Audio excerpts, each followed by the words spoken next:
Hello दोस्तों, आज की कहानी है कर्मों का भोग कैसे भोगते हैं। एक गांव में एक किसान रहता था। उसके साथ उसके परिवार में उसकी पत्नी और एक बेटा था। कुछ सालों बाद उसकी पत्नी की मृत्यु हो गई। उस समय उसके बेटे की उम्र 10 साल की थी। किसान ने दूसरी शादी कर ली। उस दूसरी पत्नी से भी किसान को एक लड़का हुआ। किसान की दूसरी पत्नी की भी कुछ समय बाद मृत्यु हो गई। किसान ने अपने दोनों बच्चों को अकेले ही पाल पोस कर बड़ा किया। किसान का बड़ा बेटा, जो पहली पत्नी से प्राप्त हुआ था, जब शादी के योग्य हुआ तब किसान ने बड़े बेटे की शादी कर दी। फिर किसान की भी मृत्यु हो गई। किसान का छोटा बेटा, जो दूसरी पत्नी से प्राप्त हुआ था, और पहली पत्नी से प्राप्त बड़ा बेटा दोनों साथ साथ रहते थे। कुछ समय बाद किसान के छोटे लड़के की तबीयत बहुत खराब रहने लगी। बड़े भाई ने कुछ आसपास के वैद्यों से इलाज करवाया, पर कोई राहत न मिली। छोटे भाई के दिन पर दिन तबीयत बिगड़ती जा रही थी और बहुत खर्च भी हो रहा था। एक दिन बड़े भाई ने अपनी पत्नी से सलाह की, यदि ये छोटा भाई मर जाए तो हमें इसके इलाज के लिए पैसे खर्च नहीं करने पड़ेंगे और जायदाद में भी आधा हिस्सा नहीं देना पड़ेगा। तब उसकी पत्नी ने कहा, क्यों न हम किसी वैद्य से बात करें इसके विषय में कि जहर दे दिया जाए।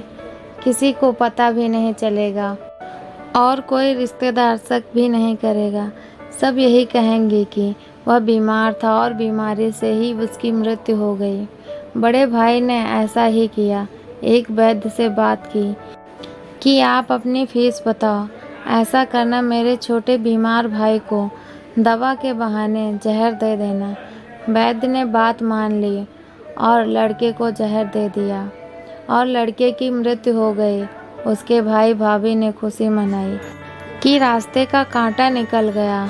अब सारी संपत्ति अपनी हो गई। उसका अंतिम संस्कार कर दिया गया। कुछ महीने के पश्चात उस किसान के बड़े लड़के की पत्नी को लड़का हुआ। पति पत्नी ने खूब खुशी मनाई। बड़े ही लाड प्यार से लड़के की परवरिश की। कुछ ही गिने वर्षों में लड़का जवान हो गया। उन्होंने अपने लड़के की भी शादी कर दी। शादी के कुछ समय बाद अचानक लड़का बीमार रहने लगा। माँ बाप ने उसके इलाज के लिए बहुत वैद्यों से इलाज करवाया। जिसने जितना पैसा मांगा दिया, सब कुछ दिया ताकि लड़का ठीक हो जाए। अपने लड़के के इलाज में अपनी आधी संपत्ति तक बेच दी, पर लड़का बीमार के कारण मरने की कगार पर आ गया। शरीर इतना ज़्यादा कमज़ोर हो गया कि अस्थियां विसर्जन शेष रह गया था। एक दिन लड़के को चारपाई पर लेटा रखा था और उसके पिता साथ में बैठे अपने पुत्र की ये दयनीय हालत को देखकर बहुत दुखी होकर उसकी ओर देख रहे थे। तभी लड़के ने अपने पिता से बोला कि भाई, अपना सब हिसाब हो गया, बस अब कफन और लकड़ी का हिसाब ही बाकी है, उसकी तैयारी कर लो। ये सब सुनकर उसके पिता ने सोचा कि लड़के का दिमाग काम नहीं कर रहा है बीमारी के कारण, और बोला, बेटा मैं तेरा बाप हूँ, भाई नहीं। तब लड़का बोला, मैं आपका वही भाई हूँ जो आपने जहर खिलाकर मरवाया था।